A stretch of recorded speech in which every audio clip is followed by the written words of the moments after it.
Hello, everyone. We're here with our special guest, Jen. Jen, thank you for being here. How are you doing today? I'm doing great. Awesome. Yeah, yeah. Thank you for saying yes to Momentum Builder. If it's okay with you, we want to ask you a couple of questions. Okay, hit me. I do? Okay. What are the unique set of skills that you have that you bring into your supervisor role that clinicians can benefit from? Yeah. I am an LPC and I'm a registered play therapist supervisor. I've never seen just kids. I have always seen young children, teens, and adults. But definitely I have some extra knowledge with the being a registered play therapist supervisor part. In addition to that, it was really important to me to be a decent supervisor. So I went and got my approved clinical supervisor. I did that course, I did that thing. And then in my work, kind of around youth, I have a really kind of specialized down into working with children, youth who are transgender and gender expansive. So that's a lot of what my work has been focused on, I would say the past probably 7 or 8 years, maybe. So yeah. Great. Okay, so what inspired you to become a supervisor, and how did that thing shape how you approach supervision?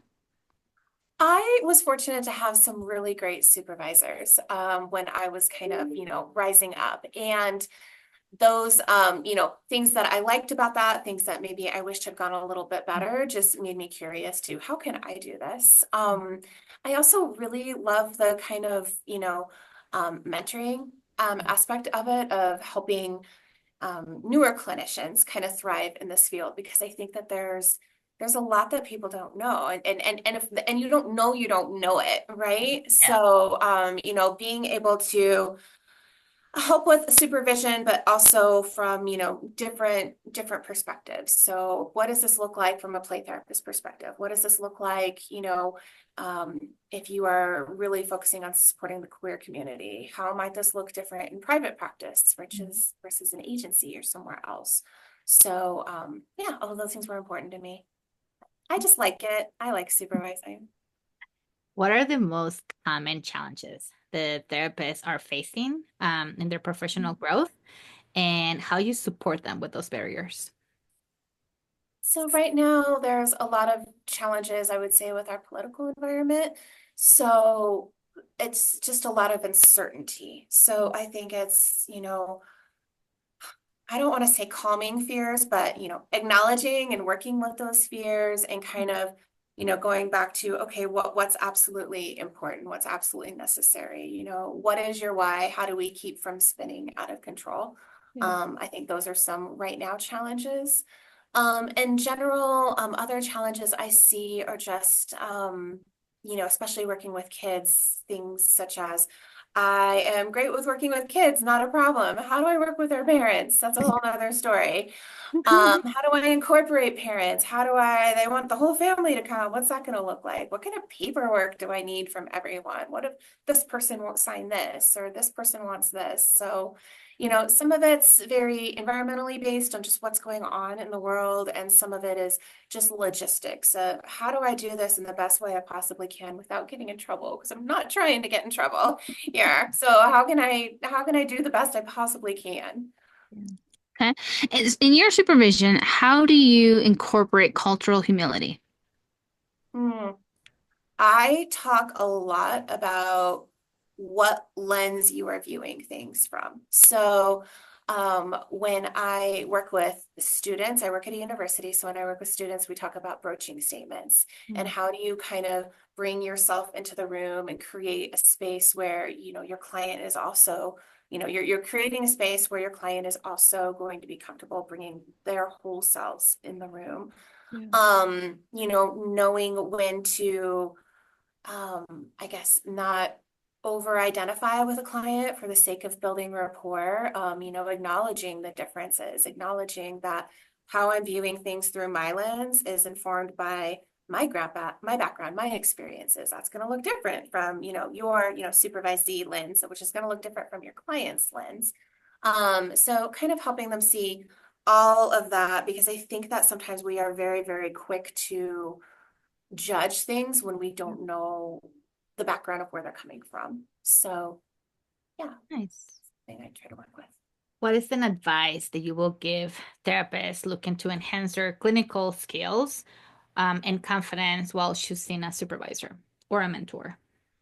I think really look at what your supervisor does. Do they have training to be a supervisor in, some capacity? There's different ways to do it. Mhm. Do they specialize in things that you're interested in or want to know about?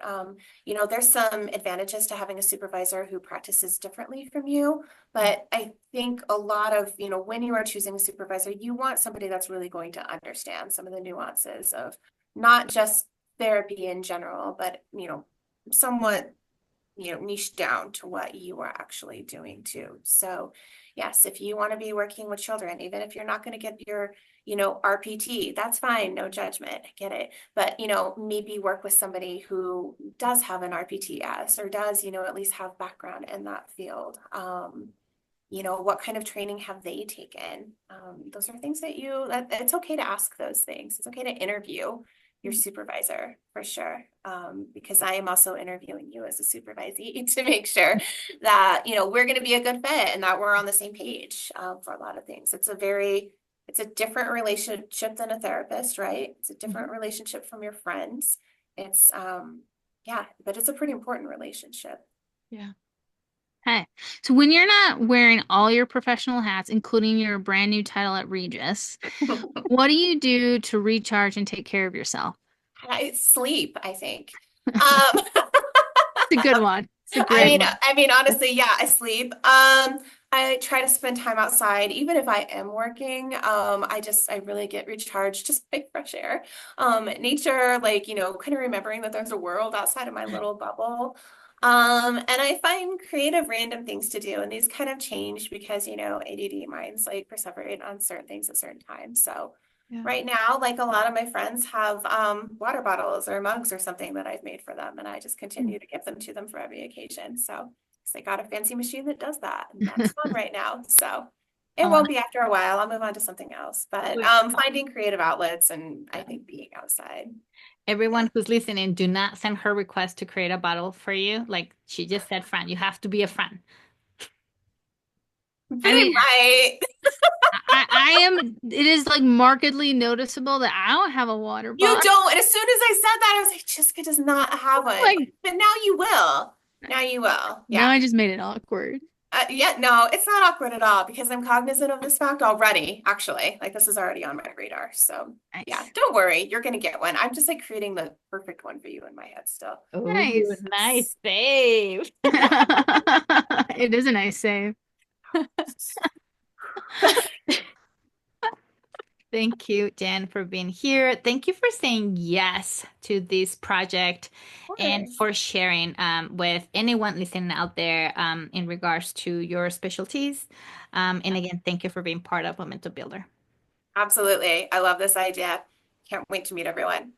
Thank you. Bye.